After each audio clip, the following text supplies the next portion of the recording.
मध्य प्रदेश नगर निगम चुनाव में बीजेपी के किले में कांग्रेस की सेंध। 11 में से कांग्रेस ने 3 नगर निगम जीते, 7 पर बीजेपी का कब्जा, जबकि 1 नगर निगम में आप ने लहराया जीत का परचम। 2014-15 में एमपी के सभी नगर निगमों में बीजेपी को मिली थी जीत। आम आदमी पार्टी ने मध्य प्रदेश में खोला खाता। सिंगरौली नगर निगम में मेयर पद पर आप उम्मीदवार रानी अग्रवाल ने दर्ज की जीत। अरविंद केजरीवाल ने दी बधाई।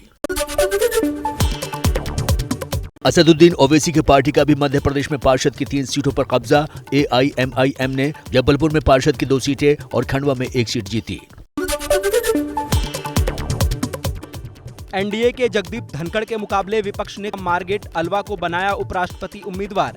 विपक्ष की बैठक के बाद शरद पवार ने अल्वा के नाम का किया है ऐलान। पूर्व केंद्रीय मंत्री 5 बार सांसद और राज्यपाल रह चुकी हैं मार्गेट अल्वा। कैंडिडेट आप जानते हैं श्रीमती मार्गरेट अल्वा।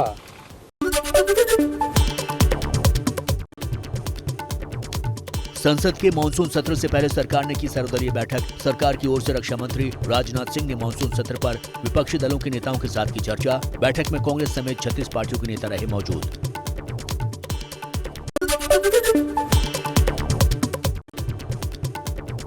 कल से शुरू हो रहे संसद के मानसून सत्र से पहले ही सियासत। कांग्रेस नेता जयराम रमेश ने प्रधानमंत्री नरेंद्र मोदी पर निशाना साधा। कहा, सरकार ने सर्वदलीय बैठक बुलाई और पीएम मोदी खुद ही बैठक में नहीं आए, क्या ये असंसदीय नहीं है?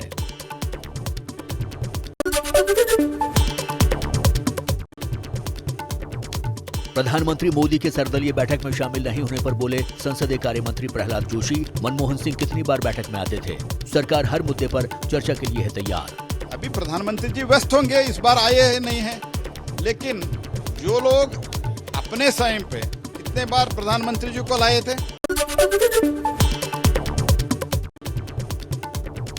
श्रीलंका के मौजूदा हालात को लेकर सरकार गंभीर। 19 जुलाई को श्रीलंका के मुद्दे पर करेगी सर्वदलीय बैठक।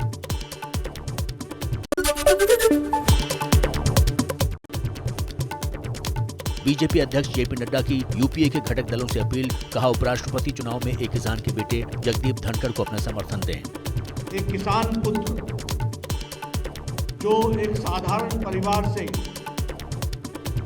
आर्थिक सामाजिक कठिनाइयों को झेलता हुआ, ऐसे हमारे जगदीप धनखड़ जी को एनडीए ने, भारतीय जनता पार्टी ने उनका चयन किया है।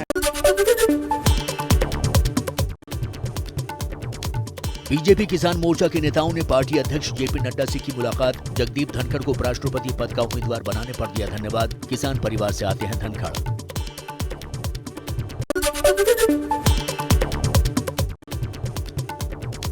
एनडीए के उपराष्ट्रपति उम्मीदवार जगदीप धनखड़ ने दिल्ली में गृह मंत्री अमित शाह से की मुलाकात। शाह ने धनखड़ को मिठाई खिलाकर दी बधाई।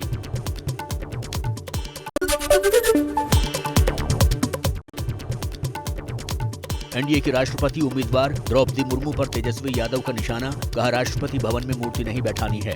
भवन में कोई मूर्ति तो नहीं चाहिए,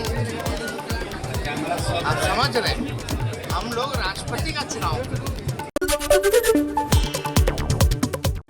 देश का नया राष्ट्रपति चुनने के लिए मतदान कल। एनडीए उम्मीदवार द्रौपदी मुर्मू और विपक्ष के संयुक्त उम्मीदवार यशवंत सिन्हा के बीच है मुकाबला। दिल्ली के सीएम अरविंद केजरीवाल ने पीएम मोदी को लिखी चिट्ठी। पूछा, वर्ल्ड सिटी समिट में शामिल होने के लिए सिंगापुर क्यों नहीं जाने दिया जा रहा है। केजरीवाल की फाइल एलजी ऑफिस में अटकी पड़ी है। अरविंद केजरीवाल के सिंगापुर दौरे का मुद्दा गरमाया। आप नेता संजय सिंह ने सर्वदलीय बैठक में केजरीवाल के सिंगापुर दौरे को इजाजत न मिलने का मुद्दा उठाया। एक राज्य के मुख्यमंत्री हैं अरविंद केजरीवाल जी, उनको सिंगापुर में सरकार के द्वारा, वहां की सरकार के द्वारा आयोजित वर्ल्ड सिटी सम्मेलन में जाने की अनुमति नहीं दी जा रही है।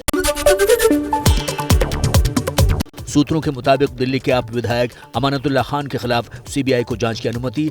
उपराज्यपाल वीके सक्सेना ने दी इजाजत। अमानतुल्लाह पर दिल्ली वक्फ बोर्ड के चेयरमैन रहते गलत तरीके से अपॉइंटमेंट के आरोप। राहुल गांधी ने सरकार पर फिर साधा निशाना। ट्वीट कर कहा, करोड़ों परिवारों की आस तोड़कर देश का भविष्य उजाड़ रही है ये तानाशाह सरकार। छत्तीसगढ़ के मुख्यमंत्री भूपेश बघेल ने मंत्री टीएस सिंहदेव से मतभेद सुलझा लेने का दिया भरोसा। कहा, मुझे इस्तीफा नहीं मिला है। सिंहदेव को फोन मिलाया था लेकिन लगा नहीं। कल टीएस सिंहदेव ने पंचायत विभाग छोड़ दिया था। मुझे मीडिया के माध्यम से पता चला है, मुझे वो पत्र नहीं मिला है। मिलेगा तो मैं उसको परीक्षण करूँगा। नहीं, मेरी चर्चा नहीं हुई। कल मैंने रात में लगाया था, फोन मिलाया था, नहीं लगा। दिगंबर कामत के खिलाफ कांग्रेस की बड़ी कार्रवाई। सोनिया गांधी ने डीसीडब्ल्यू के परमानेंट इनवाइटी के पद से हटाया। दिगंबर कामत पर बीजेपी के साथ मिलकर कांग्रेस विधायकों को तोड़ने की कोशिश करने का आरोप। गोवा के मुख्यमंत्री रह चुके हैं कामत।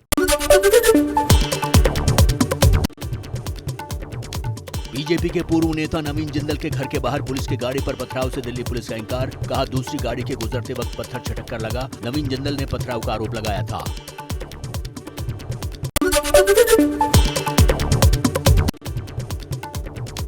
राजस्थान में अगले साल होने वाले चुनाव के लिए कांग्रेस ने शुरू की तैयारी। इसके मद्देनजर युवाओं को साधने के लिए एडवोकेट अनुज दत्त रावल को राजस्थान यूथ कांग्रेस के आरटीआई विभाग का कार्यकारी अध्यक्ष नियुक्त किया। अनुज दत्त रावल राजस्थान के युवा कांग्रेस नेता और विप्र सेना के लीगल सेल के प्रदेश उपाध्यक्ष भी हैं।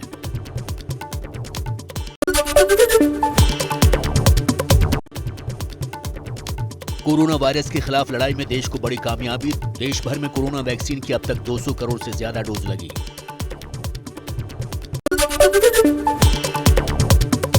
स्वास्थ्य मंत्री मनसुख मांडविया ने 200 करोड़ वैक्सीन डोज का आंकड़ा पार करने पर देशवासियों को बधाई दी। कहा, प्रधानमंत्री नरेंद्र मोदी के दूरदर्शी नेतृत्व में भारत ने इतिहास रचा। 200 करोड़ टीकाकरण का लक्ष्य पूरा कर लिया है। यह देश और देशवासियों के लिए गौरव की बात है।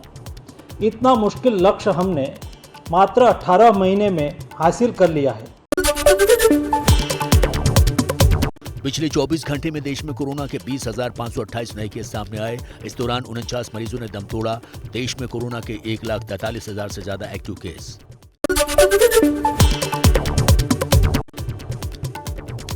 भारत और चीन के बीच 16वें दौर की सैन्य बातचीत। पूर्वी लद्दाख सीमा पर गतिरोध दूर करने के बाद एलएसी के भारतीय क्षेत्र चुशुल मोल्डो में बैठक। जम्मू कश्मीर के पुलवामा में आतंकी हमला। सीआरपीएफ के एएसआई विनोद कुमार हुए शहीद। पुलवामा के गंगू इलाके में आतंकियों ने पुलिस और सीआरपीएफ की संयुक्त नाका पार्टी पर की थी गोलीबारी।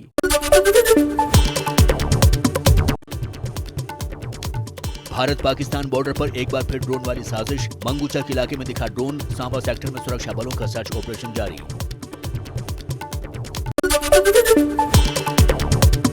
पंजाब के पठानकोट में भी पाकिस्तान की ड्रोन वाली साजिश। बीएसएफ के 46 राउंड फायर के बाद वापस लौटा पाकिस्तानी ड्रोन। शारजाह से हैदराबाद आने वाली इंडिगो की एक फ्लाइट को कराची डाइवर्ट किया गया। विमान में तकनीकी खराबी की वजह से कराची में उतरा विमान। मथुरा श्री कृष्ण जन्मभूमि विवाद फिर पहुंचा इलाहाबाद हाई कोर्ट। विवादित स्थल का वीडियोग्राफी सर्वे और वरिष्ठ वकील को कोर्ट कमिश्नर नियुक्त करने की मांग।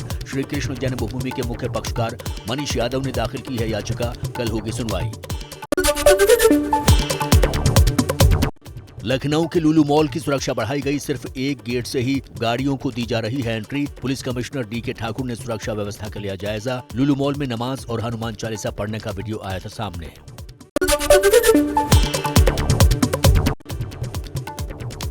हरियाणा के हिसार में टला बड़ा रेल हादसा। साजिश के तहत रेल पटरी को उखाड़ दिया गया था। सिख फॉर जस्टिस ने ली जिम्मेदारी। ट्रैक की मरम्मत कर ट्रेनों की आवाजाही बहाल की गई।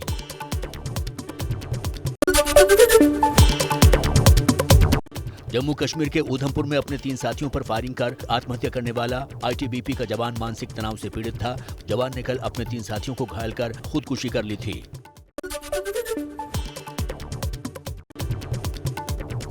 दक्षिण भारत में बाढ़ बारिश के बीच तेलंगाना के मुख्यमंत्री के चंद्रशेखर राव का हैरान करने वाला बयान। बारिश के लिए विदेशी ताकतों को बताया जिम्मेदार। అట్లా క్లౌడ్ బర్స్ట్ అనేది ఒక కొత్త పద్ధతి ఏదో వచ్చింది. దీని మీద ఏదో కొన్ని కుట్రలు ఉన్నాయని కూడా చెప్తా ఉన్నారు. ఎంతవరకు కరెక్ట్ తెలియదు. महाराष्ट्र में बाढ़ बारिश से अब तक 100 से ज्यादा लोगों की मौत। करीब 190 जानवरों ने भी दम तोड़ा। हालांकि महाराष्ट्र में भारी बारिश से लोगों को थोड़ी राहत मिली है। अब ज्यादातर जिलों में बारिश का ग्रीन अलर्ट जारी है। पंजाब के मोंगा में तेज बारिश से दीवार गिरी। हादसे में 2 बच्चों की दर्दनाक मौत जबकि 6 लोग घायल हो गए। रात में सोने के दौरान हुआ हादसा।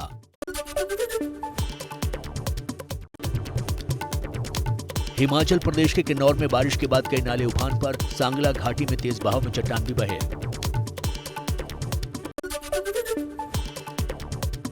जानवरों की भी मुश्किलें बढ़ी। चोना गांव में कई गायें पानी के बीच फंस गई। गांव वालों ने कड़ी मशक्कत के बाद उन्हें सुरक्षित बाहर निकाला।